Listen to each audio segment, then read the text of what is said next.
necessarily reflect those of ParaX, its affiliates, or its sponsors.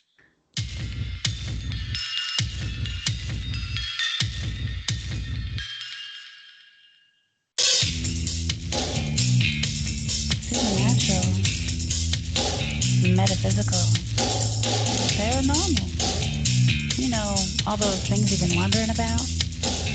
Are you ready to go deeper into the realms of the unknown? I hope you've got your walking shoes on, because life is an adventure, and this is the journey. Come on, let's go.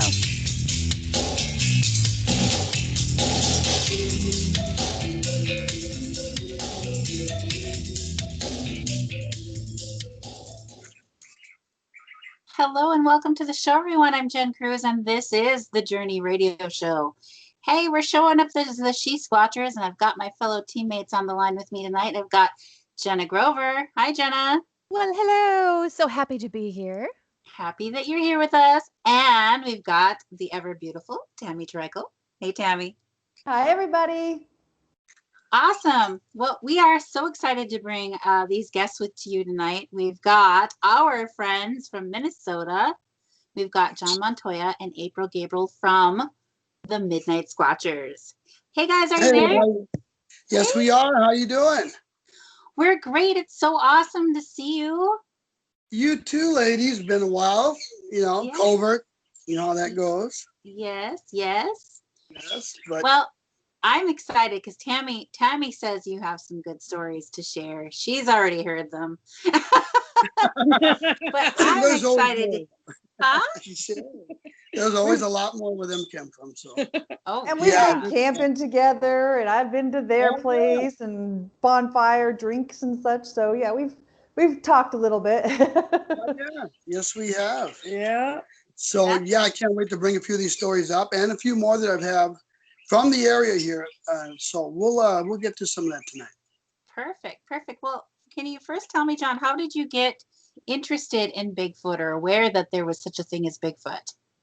Well, it goes back, I was born, of course, in the mid-'60s, but my mom was a big horror fan. She liked everything from Creature of Black Lagoon, Fate magazines. So I grew up around that, in search of, all them stories. When Boggy Creek came out, that really intrigued me. That was a movie that set me forth thinking, I think there's more to this than what we see and what we hear. So after that movie came out, I was hooked. I was a Bigfooter from that day on. That was about the mid-'70s. So, and it started my way. I studied it. I researched it. I looked online, read every story I could, and I'm still doing that, to this day. That's awesome. So tell us one of your stories. I want to hear like your first encounter. Was it amazing? Were you scared? How old were you?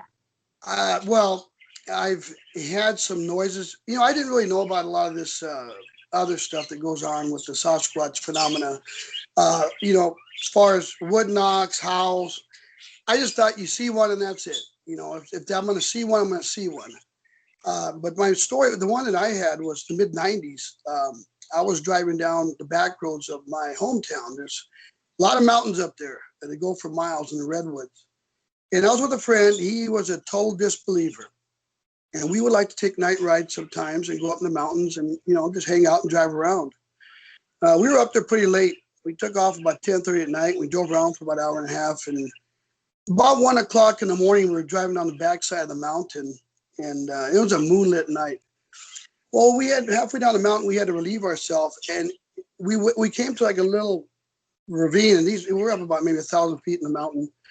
And it's a little creek, but it's a little clear where you can see the moonlit. It was a bright full moon. And we had that little radio going. So when you get out of the car, your eyes have to adjust to the darkness so you can't see right away. So we relieved ourselves and was talking. We went there maybe 5 minutes. And he goes, "What's that?" And I go, "What's what?" And I look up the hill. It's a good 45-degree angle. And there was between two trees this massive black figure, and all you can see is a silhouette. And what got me was the shoulders, and I couldn't see, but maybe from the waist up. So it wasn't like you can see the whole figure because there was underbrush by the trees. But what it was something that I've never seen before. I never thought I would run into anything like this, but it was huge. It was just, all you see is shoulders, and the head was massive, but it sat like it was below the neck, so it just had a little hump. And it was just swaying there, and he doesn't stutter. He did that at that moment. And he couldn't even say my name. They called me JD, my nickname, and he stuttered that out. He couldn't even speak, and he went running back to my truck. Now, these roads are narrow. You cannot get down them. You have to pull over on some parts to let the car go by or back up. So he got in the truck. I stood there looking at this thing, and I didn't know what to do. I didn't know what it was. I had a feeling what it was. And you couldn't make out no features. It was just this big silhouette. So I clapped and yelled at it, and it froze. It stopped moving. That's when I knew there was something up there. I didn't know what it was, but I had a good feeling what it was. And then I heard something moving, and I think this thing was coming towards me, but I couldn't really tell, but I'm pretty sure it was. That's when within a blink of an eye, and this all happened so fast, it felt a lot longer than what it was. I got back in that truck, and you can only go about 10, 15 miles an hour down that road. It's an old dirt road. And I got out of there. I wanted to see what I was seeing, but I didn't want to have a face-to-face encounter with something that's the unknown. So that was the first one. And that area seems to be hot. We have had, I'm out camping. I've heard a howl, and the only thing I can, describe as the Ohio howl, where you hear that long moan, that groan. But that area seems to be hot. The second encounter I had happened a few years later. I was with my ex-wife, and we happened to be driving out there. I drove out there since I was a teenager in the 80s. I loved driving out in the woods. I used to hunt. I used to go fishing around there. A friend of ours had a 6,000-acre cattle ranch. So, we were driving around the back side of the mountain coming down towards our hometown. And I had the kids in the back playing in the truck. We had the little shell on the back where they can play around while we drive around. And my second wife was driving at the time. And as we came around this bend on the headlights, something in front of us crossed. With a blink of an eye, just maybe one step and went over. And it was big. It wasn't as beefy as the one I seen, or bulky, I should say, but it was more on the skinnier side, but tall, not as bulky. But it went by within one step and was over, like it hopped. She pulled over. I told her to pull over. She didn't want to pull over. She pulled over. I had the guts to get off, and I went kind of nuts sometimes. And I went by the edge of the road. I looked down, and I couldn't see nothing. It was just pitch black. That area has a mountainside, and there's some houses way up on the hill, probably 10 miles up. This thing, whatever it was, crossed the road and went down in. And I looked down there, could not see. It was just pitch black. You could not see what it was. But you have that instinct of something right there. I felt like something was going to reach up and just grab me. And I got this buzzing in my head, like something was just there.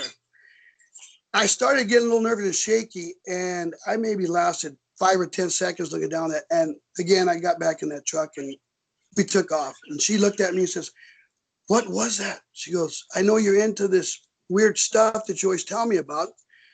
"Well, what was that?" I go, "I don't know." She goes, "Tall basketball player?" I said, "I don't think that's it." Not in these woods.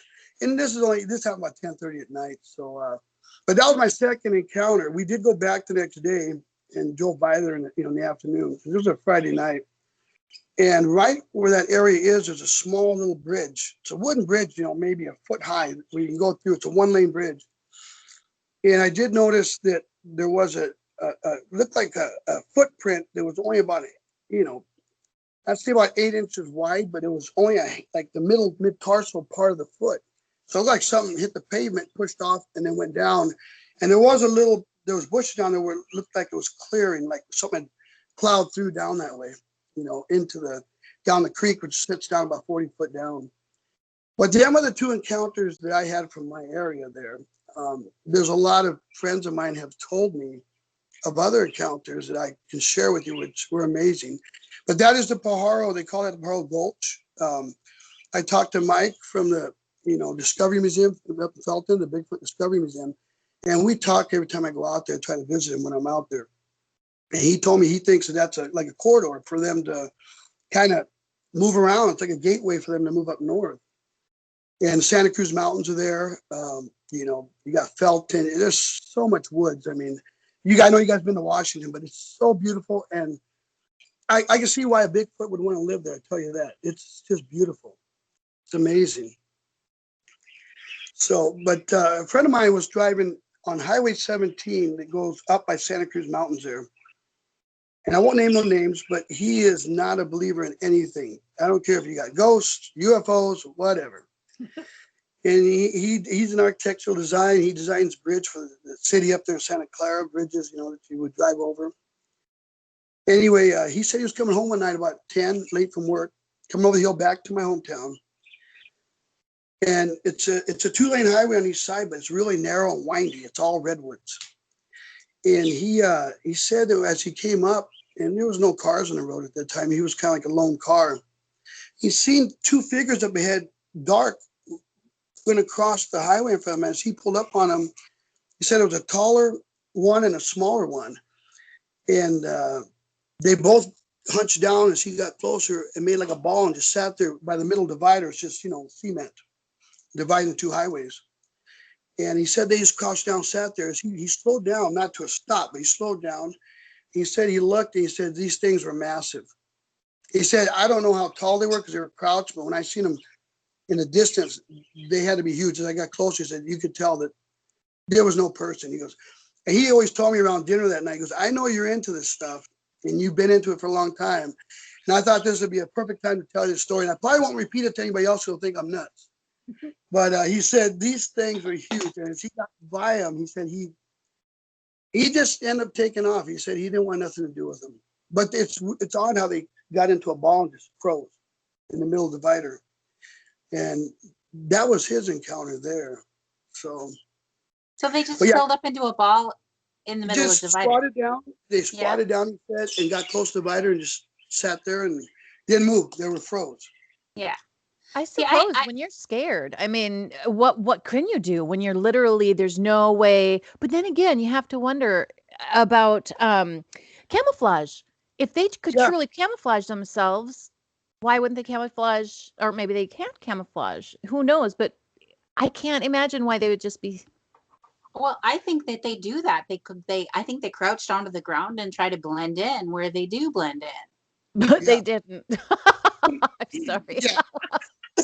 I think they were trying to cross the road and their natural instinct was just to freeze and drop down. That's what I told him I thought. My 2 cents, which ain't worth nothing. But and he says, I don't know, but they just crouched down and just froze. That's all he remembered. And he didn't stick around and see if they got it. He just went by and he said, I just kept going on my merry way and it had nothing to do with it. But yeah, I do think that they do crouch down and are they in the woods? I think, you know, you hear of them freezing and not moving and just, you know, standing as still as they can be. Well, and that makes sense to me. It's the whole camouflage issue that everybody's talking about. That's something that I thought maybe, because we've talked about a lot of different ways to camouflage. Some people say that, you know, they're out through portals, they disappear, they have a certain camouflage to let them blend in with their surroundings. And if that's so, you know, why didn't it happen in that area? So I don't know. It gets my mind going because it's like, wow, I've never heard a story where they're actually crouched down against, what did you say, a brick wall? Well, no, it was the middle Concrete? divider in the highway. It's forest on each side. So they were crossing as he came up on them. So what they did was they crouched down by that middle divider. And I remember the middle divider separates both sides of the roads, although you can see tire marks on it here and there where people have hit it. Because it's very narrow. There's 2 lanes and they're not, if you ever go through Highway 17, coming from the Bay Area and then coming back towards my hometown in Monterey Bay, if you ever go out that way, it's a windy, narrow 2-lane highway. So I think what they were doing is crossing the highway and he happened to pull up on them. And before they can get over the divider, they probably just figured they'd, you know, squat down and just freeze until he went by. So I think they were trying to hide and, you know, just that was the only defense. They didn't know what to do. But he said it looked like sees us. Yep. No one sees us. I've tried that before. I've had it work. Jen and I, we've done tests and that stuff really does work. Yes. Oh boy. Yeah. So that area is pretty. It's a hot spot. I've got so many stories from around the area that people call me up, and I met a guy that just did a. He came in. We had some issue in the house. He came to make sure it was okay, but he's from Minnesota. He's actually he used to be an all-pro wrestler. Knew a lot of the Hennings and people from around here.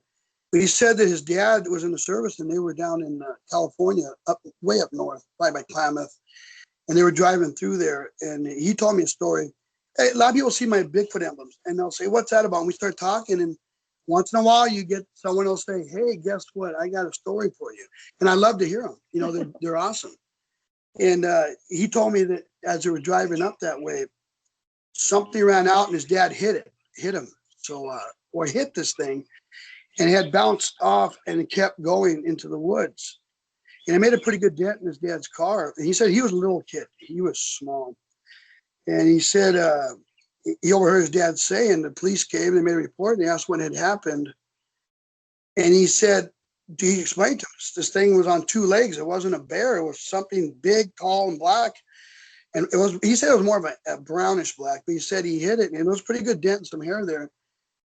And all the law enforcement, all they could say to him was that, yeah, you probably hit a bear. That's it. It was a bear. And you hear this countless of times. Nobody wants to admit it, and they don't want it.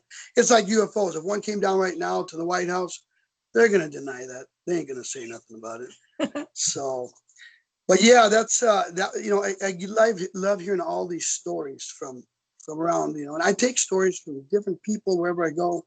I'm very talkative. I know you girls met me before, and as long as my voice can hold up, I've got that problem with all that asthma medication. But as long as I keep talking, they're not going to shut me up.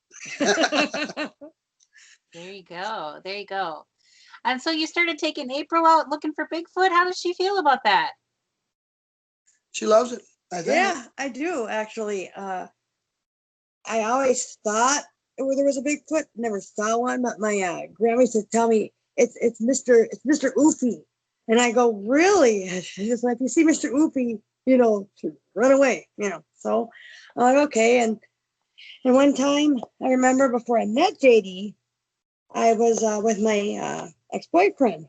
We were going to Georgia. So we're in Georgia, and we were going to our timeshare.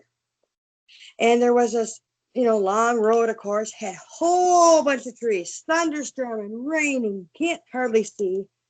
And we get there and get into our cabin we got for the night.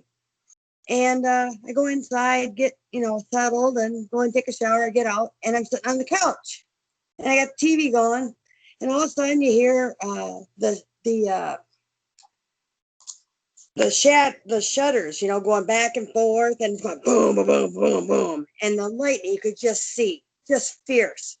And there was this silhouette of something. And I looked, and I said, that can't be, And I saw these kind of reddish orange eyes. And I'm looking at it, and I'm not saying one thing. I'm just being quiet, because if I, I'm afraid if I yell or scream, it'll try to come in. So I'm sitting there, and it's going on and on for about 10, 15 minutes. And you could see the wet, hair or whatever a little bit. And all of a sudden, my boyfriend comes in, and he goes, looks at my face and goes, "What's wrong?" I said, "Nothing," And he goes, "That's just the shutters going. It's nothing. So don't worry about it." And I shut up, didn't say nothing to nobody for a long time until he came in the picture. And I told him about it, and he goes, "Yeah, I bet that was a Bigfoot you seen, So I'm like, well, I guess it does exist, and well, we'll go out and hang out and see what we can find. Very, very cool. Very cool. So did you get to see anything? You said you didn't see anything. You just heard the shutters just. I heard the shutters. I seen a great big silhouette, with broad shoulders. I seen that and seen some orange eyes, and that's about it, because it was really. Oh, that's right. But I seen the lightning just kept on flickering, and the darn shutters were just going. It was crazy. So do you think he was taking the shutter and trying to make noise to get in? Or do you think he was, because I know you said you're afraid to make any noises. I think he was trying to maybe, get me to go out there to see why it was, Oh. stuttering or something, you know. Kind of like trying to lure you out. Yeah, you know, and I'm like, I'm not going out there. I don't care what it is. I don't care. I'm just gonna sit here, and that's it. Yeah, well, I'm sure if it's lightning and storming outside, you wouldn't want to go out anyway, but No. Not unless you're in the daytime, like when Tammy came over to spend the night with us one time, we had a tree across the way get hit by lightning. That was kidding. astonishing. No, it literally No. split right in front of us. Wow. That was crazy. Can I was. ask, when that happened, was it burning from the inside? I've only seen a very few up close and personal. Yep. It was burning on the inside or just ash No, or I didn't see it burn on the inside. It just like it got a clean, like it hit it and split. I mean, it was Wow. loud. I remember I think we were either out back or by the garage. I couldn't remember where No, we we were were at. inside the garage because But it rained, it hit. and we And watching it literally split it in half, and one was going one way and one was going the other. So Huh. we get some pretty good lightning storms around here. Oh. I was gonna mention one that just happened 3 weeks ago. We were out. We fished down the road in a little pond here, and there's hunters around on each side. There's creeks that come through little woods. Again, someone seen a sticker on my car there, and we started chatting, and he goes, "So do you believe in Bigfoot?" And I said, "Well, I kind of do." I told him, "I really think that they're out there." And he says, "Well, I want to tell you something happened to us. These guys were in their early 60s, and they said they've been hunting a while. And they said that on the other side, it's real brushy. So you better get some GPS. You go in there, you might get lost down in that area." But he said they were hunting, and their hunting dog just went nuts. This is probably only 5 miles from here too, and there's some wooded areas down there. And he said that for some reason the dog was going nuts, and they looked, and across the meadow where the other tree line was, they seen something black. And I said, "Really?" And I go, "What was it?" And he goes, "Well, it wasn't a bear, I'll tell you that." That's all he told me. It wasn't a bear. So I would go that way if you're going to look for anything. And that's what he told me. And his other friend kind of chuckled at him a little bit, so I didn't know what to believe or not. But then and he says, "Yeah, I don't know what it was either." And they got a serious look. So I thought maybe they pulled my leg, but then they kind of really told me that, yeah, I really think there was something there, but I don't know what. So how are you? I'd go. So me and April, I'd go to that area. So me and April went to go back out there a couple weeks ago, and I put a trail cam.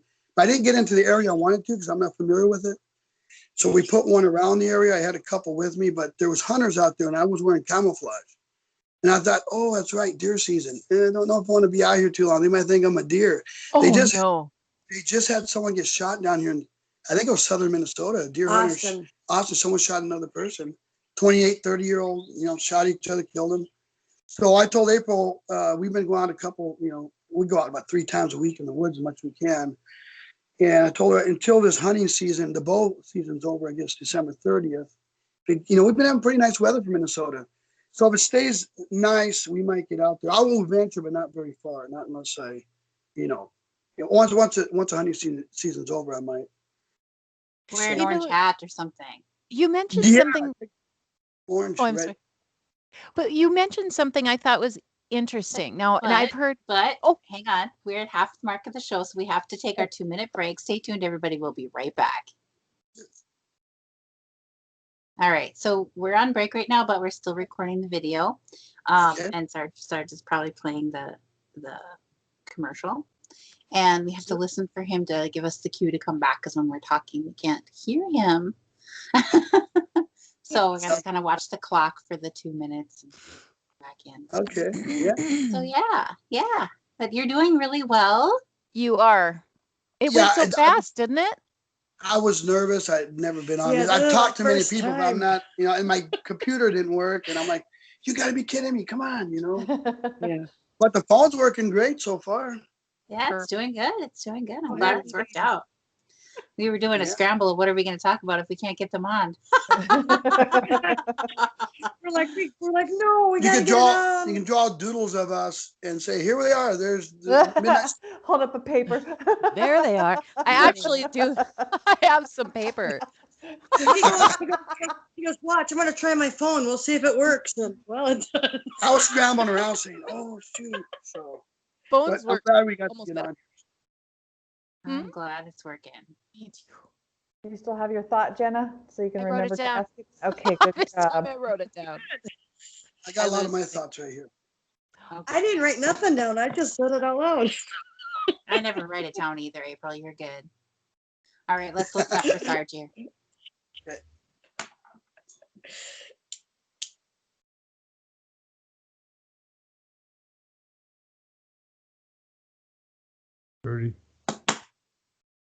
Perfect. If the birds start chatting really a lot, maybe you could move them to another room, but they're doing okay right now.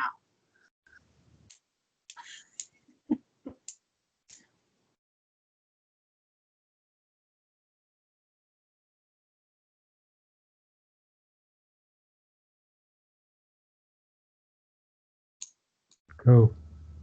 Welcome back to the show, everyone. It's the Journey Radio Show, and hey, we're the She-Squatchers. Won't you check us out online at she-squatchers.com? And hey, we're on Facebook. Check us out at She-Squatchers Official, and please like and follow us there for all the new what's going on with us.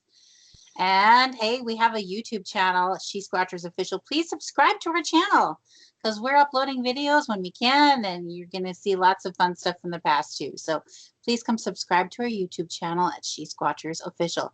Tonight, I've got my teammates Tammy and Jenna on with me, and of course, we've got our special guests, our personal friends, John and April from the Midnight Squatchers are joining us with their Bigfoot stories and encounters and adventures. So welcome back, everybody. And I think Jenna had a question. I did, and it was concerning dogs. And the reason I'm asking, you said this dog in the last story that you just said before break, you said this dog went completely crazy. That's what I'm wondering. I've heard stories where some dogs are completely out, like just barking, going crazy, and other dogs have just been very silent and like nothing's going on. So I don't understand. What are your thoughts on that? Whether they affect animals like that? I have mixed thoughts on that. I listen to a lot of podcasts, a lot of theories, and I don't know if they give out some kind of wave or a noise or something that they can hear, a vibe.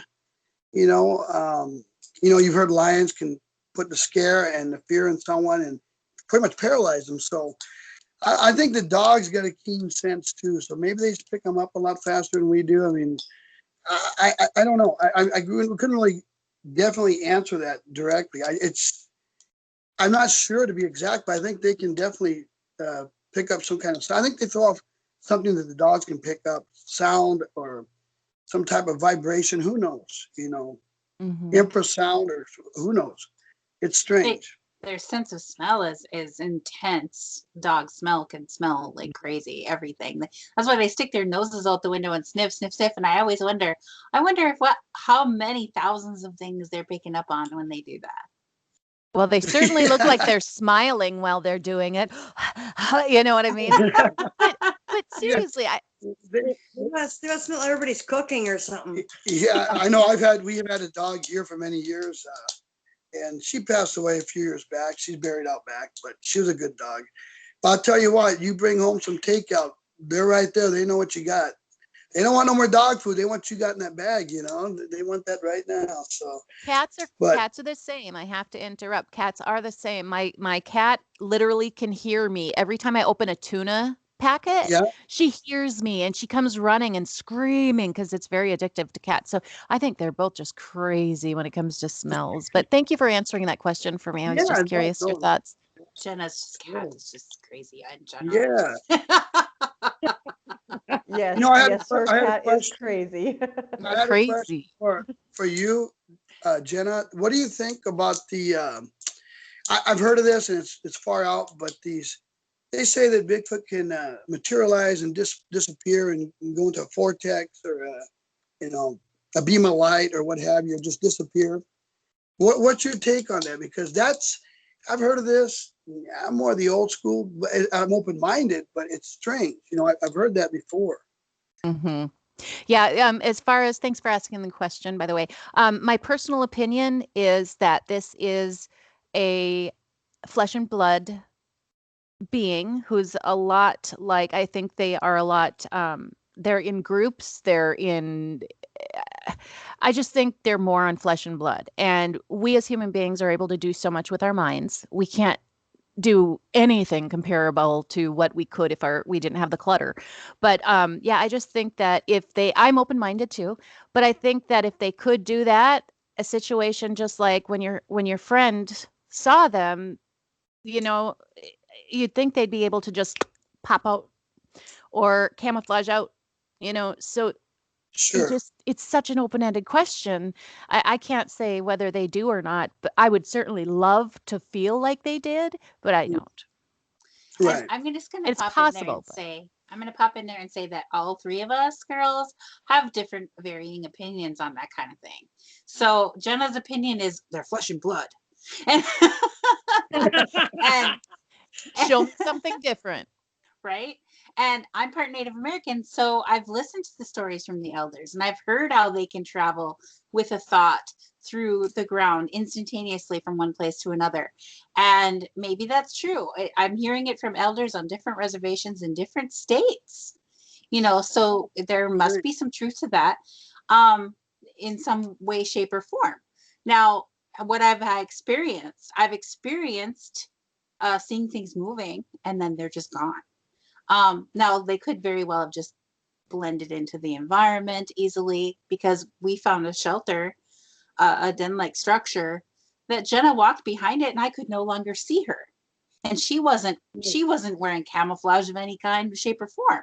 So, Sure, so it would have right. been, and they had specifically put sticks in the ground and things to hide this location. So, I mean, they could have those little areas that they've created in the woods already that they just duck behind and blend in. You never know. Sure. I say we don't know for sure, but I don't discount the native stories either. And maybe some of them are capable of some of those things and some of them aren't. That could be, yeah. Right. How about you, Tammy? What's your take on that? Well, like she said, all three of us have different views. My theory on that, first of all, why he didn't just disappear, is probably he was scared, and you probably have to have a certain level of concentration to be able to, let's say, either make yourself, invisible, camouflage, or to, produce a portal to disappear into. When you are able to concentrate on things, just like us as psychics, when we are able to concentrate on things, we have a much better result. So that's my theory with that. I am of the opinion that in this realm, when they are in this realm, they are flesh and blood creatures, but I also believe that they exist in other realms and other dimensions, and that it depends on the dimension or realm that they are in as to how they are, because some realms don't have a physical existence. Some are just energy. So I think that they are able to exist in more than one realm. And, I do believe in the portals, and I believe in their psychic abilities, and I think that they're highly intelligent beings. I don't think that they are animals. I think they are beings. And, my opinion of it is nobody's going to really know for sure until they have a conversation with Bigfoot and Bigfoot answers those questions. So until then, we're all just guessing and putting our, our own educated guesses forward. So nobody is right or wrong.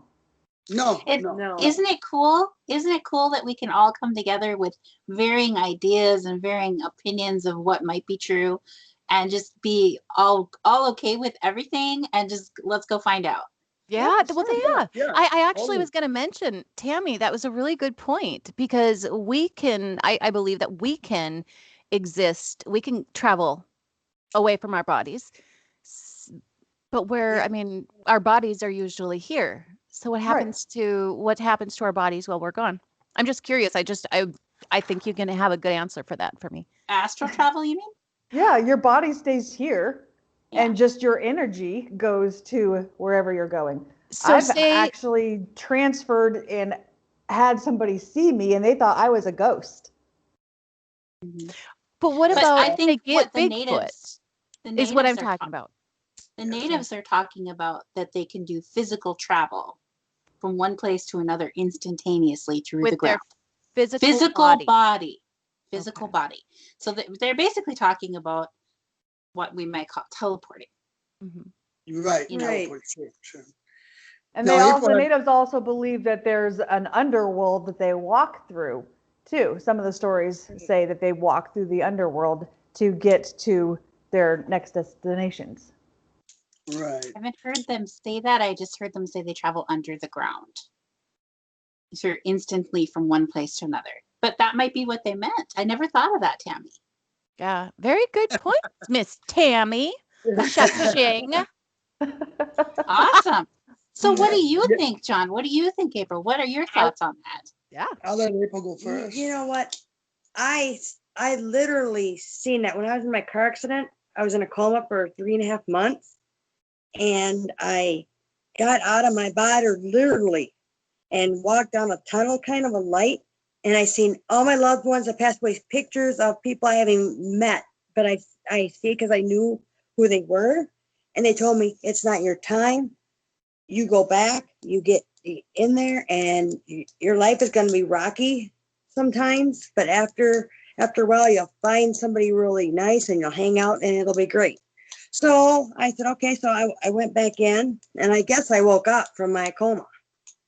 So you're saying there's a spirit world there. I Yeah. believe that we're, it's Oh. a shell. Our spirit goes on. As far as Bigfoot, I think it's, I like I said, I'm old school. I think it's flesh and blood. I think it's just something like the old timers say between orangutan and a human. It's a missing link. I really feel that's what it is. Could I be wrong? Yeah. None of us know. I mean, you're right. We don't know, but and I hate to say it, and I hate to if we find a dead one, that'd be great. I don't believe in killing it. I don't believe in shooting it. My dad was Apache Indian, so I've got Native American in me, and he taught me how to live off the land, and he would get stuff in the mountains and cure us. We didn't have no medicine hardly when, we were growing up. So, of course, he took all that to his grave because I never learned none of that. I was just a kid wanting to do other things, unfortunately, but, so yeah, I do believe it's flesh and blood, but my dad knew I was into Bigfoot, and he pretty much just said, leave them alone, they'll leave you alone. Basically, that's all his comment was. So, but yeah, I believe it's flesh and blood, and until we find a specimen, I really feel that it's going to take that. And I don't know if we ever will. I think they bury their dead. Are they cannibalistic? I don't know. I've heard stories from up in Northern California from people that I ran into that claims that they've seen one that got shot by a hunter and they got wounded, and two bigger ones came out and literally snapped his neck, ripped him apart, and took off with one arm here. That's what I heard. I don't know if it's true, but There's a lot of stories out there like that. That's so scary. So Itchy.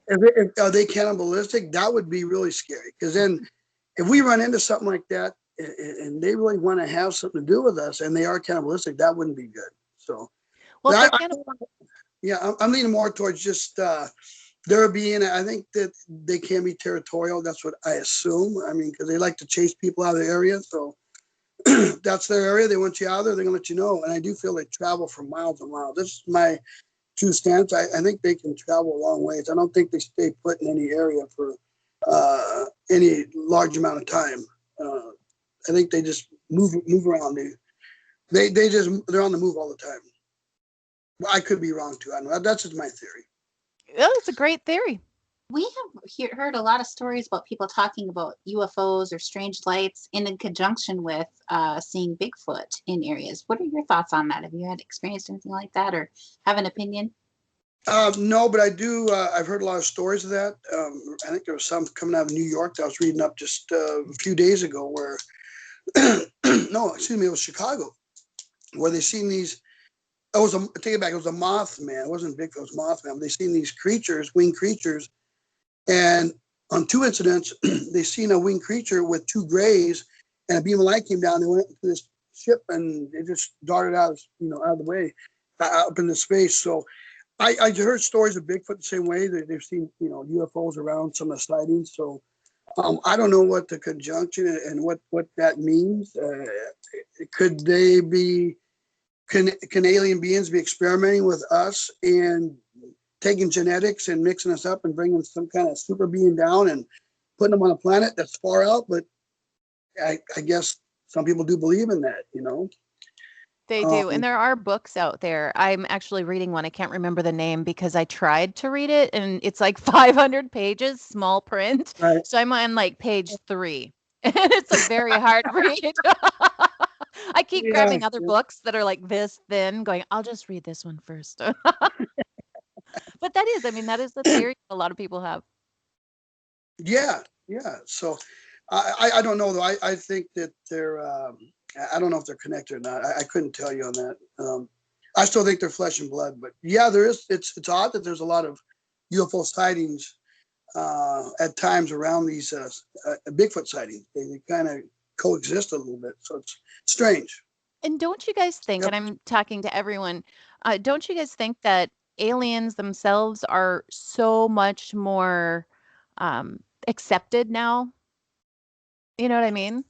Like people aren't really worried about they're not worried. They don't disbelieve, I should say, as much. What, don't you agree that it's not that big of a deal anymore, aliens?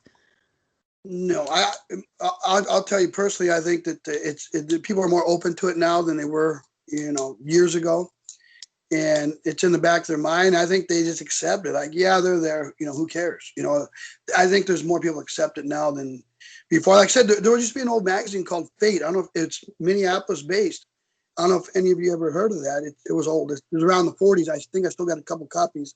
My mom would literally sit up when she got off work. She worked in the canneries out where I come from, and she would read them all. And she was a reader. She was like, I don't like reading too much. I like to, look on the net. I'm not a big reader. I like word of mouth, but she would read these magazines, and they had UFOs. They're kind of like the old Art Bell and now the new George Norrie, show Coast to Coast. They had all kinds of different things. I mean, there was Bigfoot, there was UFOs, Loch Ness Monster, what have you. But she'd sit up and read them night after night. And I think that's what got me into all this paranormal, ghosts, Bigfoot, aliens, Loch Ness Monster. Just being around my mom, she loved horror. My dad, he didn't bug him, but he didn't get into that. He was a fisherman, and he liked to be out in the woods. He didn't want nothing. He didn't care. It didn't excite him. Put it that way. It wasn't his forte. But my mom, that was right up her alley. Oh, that's cool. What about the little people? If your father was native, did he talk to you anything about the little people? No. He would tell me. My mom would tell me stories that he would see his mom at the edge of the bed. They would talk all the time, even though she had passed away. My grandma.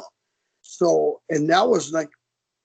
That was like an everyday occurrence. It seemed like, he would talk to her all the time before he died, but no little people. Before he died, he sat up and he looked at the hospital room, the wall there. He said, "Mom," 3 times. And Dad, he was in a trance. I said, Dad. And I told him, Dad. And finally he looked at me and he just, well, who are you talking to? And he just didn't answer me. And he passed away the next day. So I do believe that we go to another place. But as far as the little people, no, he's never really mentioned too much about that. He was Apache, Santa Fe, New Mexico. So I never heard too much about that. Yeah. But I do have a little person that you're talking about. This is what I call it, the Ren Pende, or Pende, the little footprint. That's what they look like. Yeah. So that would be, can't believe that they're that small. But that would be little people.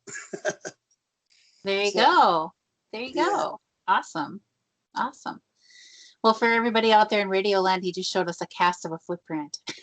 It was probably smaller than his hand. A little one, yeah. Yeah. Yeah. Yeah. So Pretty cool. So we've got about 9 minutes left of the show. Do you have another story you'd like to share with us? I've had several, but I'll have to save for another time. Think of a quick one. I can tell you a quick one down from Winona. Got a friend, unfortunately, he's got cancer right now. I wish him the best. We're hoping he lives down the road.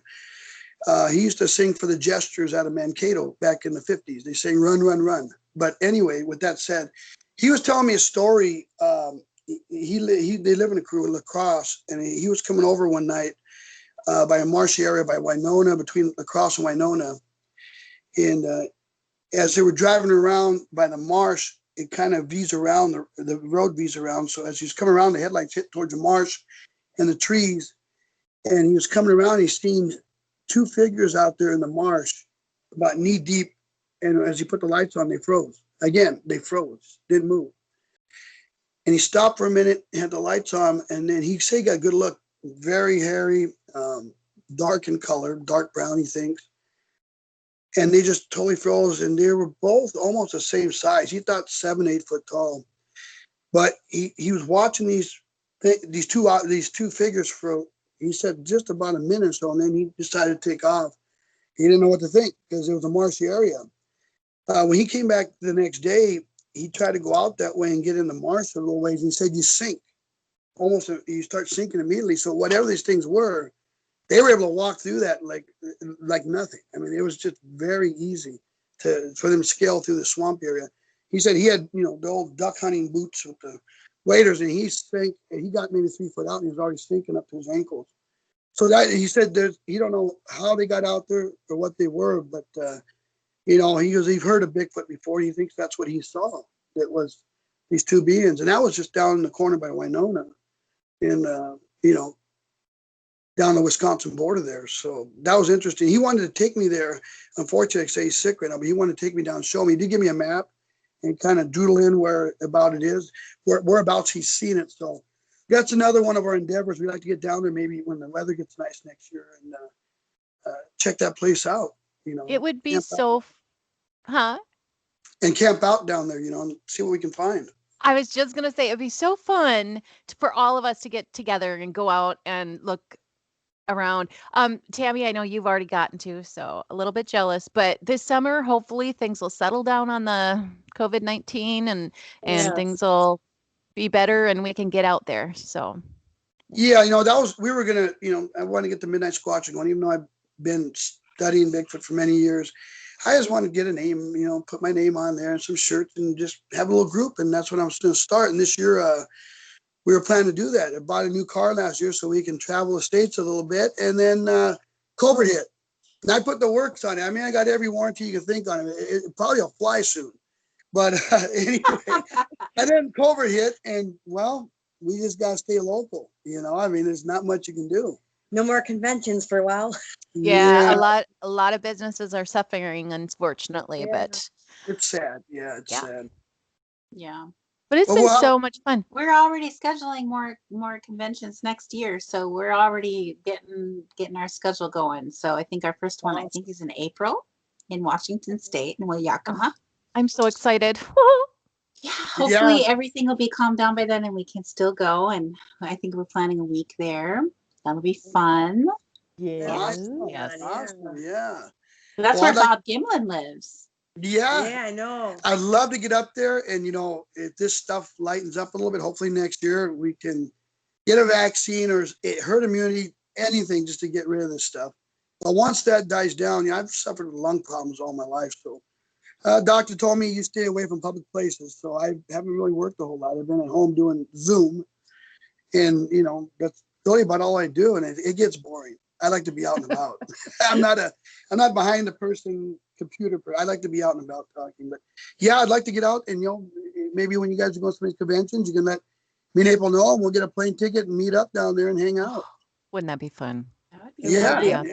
That would be great. Lots of fun. Yes. Yeah, we have so much fun when we're out there with you guys. You guys are awesome. Oh.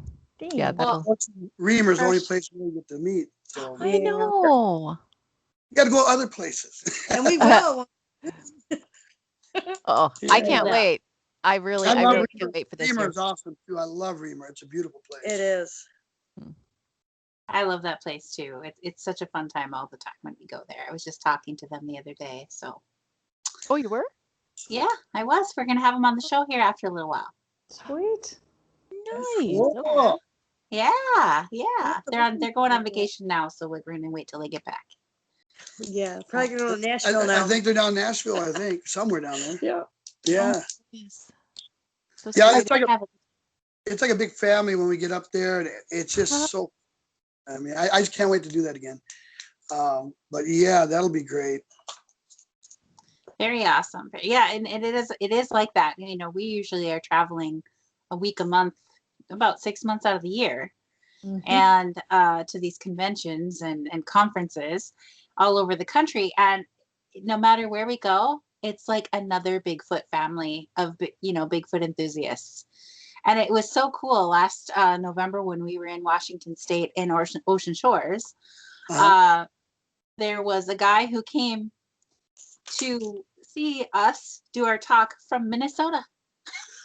Wow, awesome. That's cool. I was like, what? You could have come to Minnesota and spent a lot. He says, well, his sister lived out in that area, and she told him that we were coming, and he's like, let's change our time to getting together for Thanksgiving so he could be out there while we were there so they could come and see us. Oh, That's is cool. so cool. That's Yeah. awesome. Yeah. That's so neat. Yeah, you know me and April love our Bigfooting, but we love our music, so we're at a lot of concerts too, as much as we can. So once this COVID gets over, we got to do a little bit of both because we're never home when it's concert season or Bigfoot season or any convention. But I love my music. Or family wants us to go see him in another state or something. Yeah, so it's fun to get out and meet people, though. I love it, enjoy it. I know you do too. It's just you meet so many nice people out there. It's just and the stories you hear. I mean, once they see that little Bigfoot emblem, you wouldn't believe how many people might come up to you and say, "Hey, can I tell you a story?" And it's just so neat hearing all these. I didn't realize how many people are into this Bigfoot or have stories about it. I thought it was just a couple and that's it. And they're afraid to talk to you or talk to people, but when they see our emblem or something on there, like, yeah, I gotta tell you something. Yeah, they open up and it's amazing. I mean, I've never thought in my wildest dreams in the 80s I'd be talking to people, how many people that had experiences. It blows my mind. That's awesome. That's awesome. Well, we have like a minute left on the show. Can you please tell our listeners how they can reach you if they'd like to contact you in any way, shape, or form? Yeah, you can reach me at jmontoya64@yahoo.com. And from there, they can get my email. That's really all I can give them right now. I'm going to get a website going. It's in the mix. We'll have plenty of time right now during COVID this winter. So that's one thing on my agenda, high on my agenda is this month, try to get something going. I might be calling you to get some pointers on that. Okay. We can help you out with that. Yeah. That sounds good to me. Yeah. Good to me. Yeah. Well, we really want to thank you for coming on the show, and I know you've got more stories, so maybe we could have you on another time, and you can share those other stories too. Awesome. Sure, that would be great. He's got plenty. I appreciate that. And you guys I'm sorry my voice is so hoarse, but you guys, it's been great. I love being on your show, and happy squatching. Yeah. Squatch on. You too. You. Watch on. Oh, wait a minute. Thanks. That was NDSU. Sorry. Good night, everyone. Thanks for tuning in. Good night. Good Good night, everybody. Bye.